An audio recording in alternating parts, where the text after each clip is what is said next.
This is one of our biggest steam vaults. This is we have two crossings where our steam distribution system crosses the river.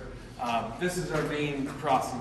If you look down there, it goes and dives under the river, and that comes directly from the power plant. And then basically this vault will serve all of North Campus.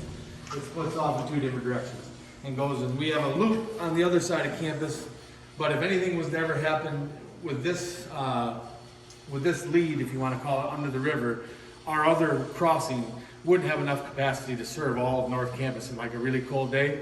So this is one of our most vital areas on campus, our distribution system. You can see all the different pipes, but basically it comes down to two pipes.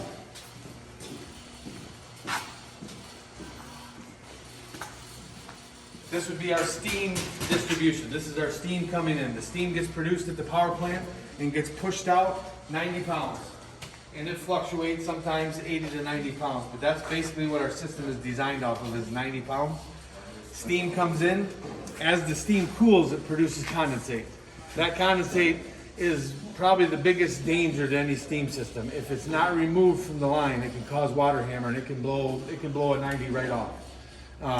So that condensate, through a series of traps, and I'll show you some trap stations, it gets released out of the steam system and put into our condensate return. So this is condensate. This condensate goes back to the power plant.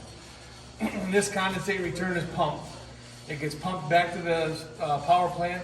They clean the water up a little bit because it picks up scales and minerals, and it's got to be perfectly clean. And then it's used for the boilers, and it's produced steam again. So it's almost like a regenerative thing. Steam comes in, condensate goes back, it's turned back into steam, and it's just a happy little cycle.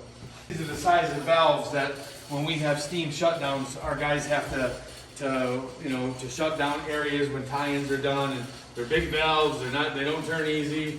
4-foot pipe wrenches, and we have a maintenance program right now where we bought actually some electric valve turners.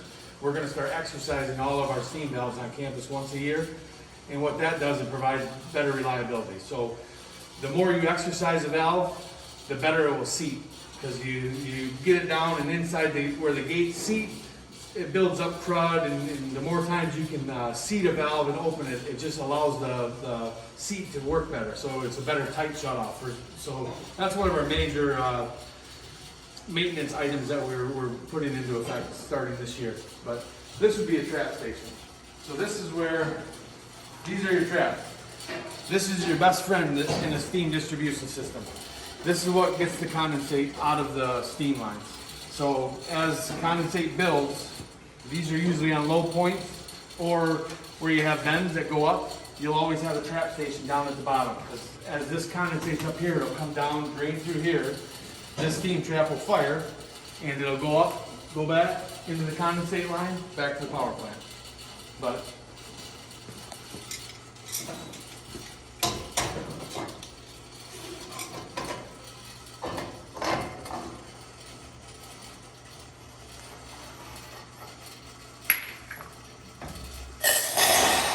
so you can watch that trap cycle.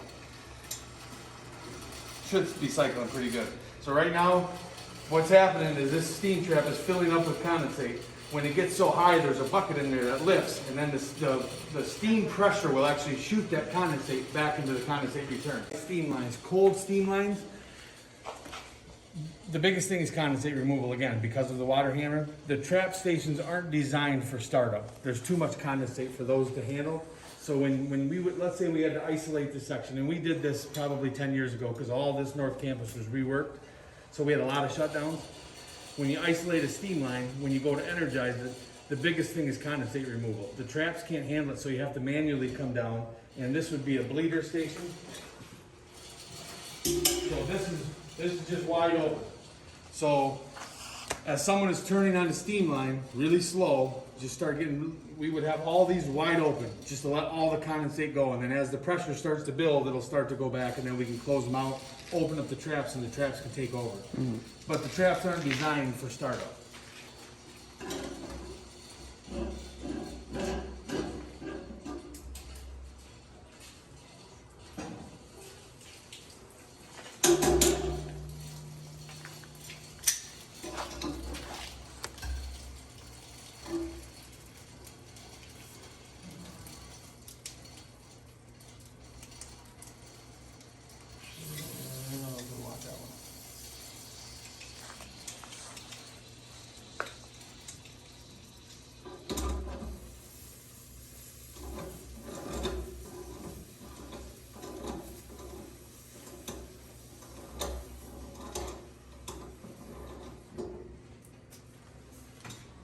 This is gonna get really loud, it's gonna get really hot, and you're not gonna be able to see much. Okay. But this is what 90-pound steam is like.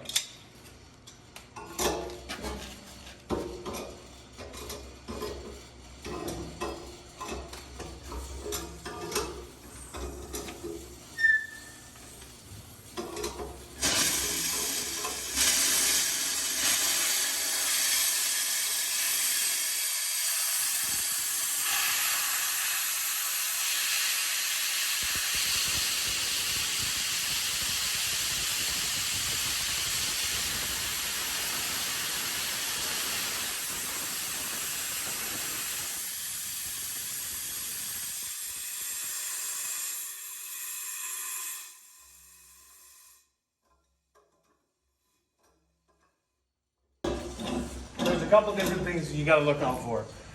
We need ventilation because it's a really humid environment.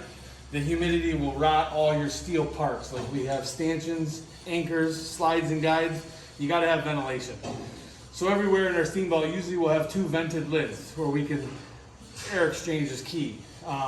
The biggest thing for design would be not to put the air shafts over top of our trap stations because as it rains and snows and things melt, and you get water trickling down from those vents, you don't want it going on your metal parts and it just rusts and stuff like that. So every vault will have a sump pump or a floor drain to collect all that water. And then it usually is either pumped out or run out to the sanitary or things like that. It keeps everything dry.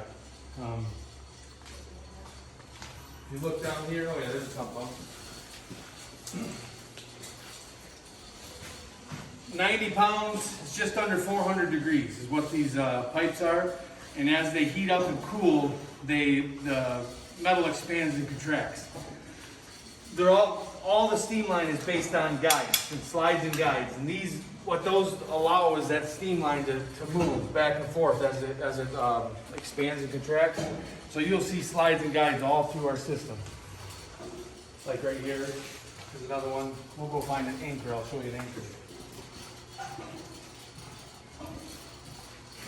Every so often in your steam system, you have to have an anchoring point where it's physically welded, where that piece can't move. And then there'll be expansion joints further down, and that expansion joint allows the expansion and contraction of the steam line on the slides and guides, and we can walk down this tunnel line with one of those.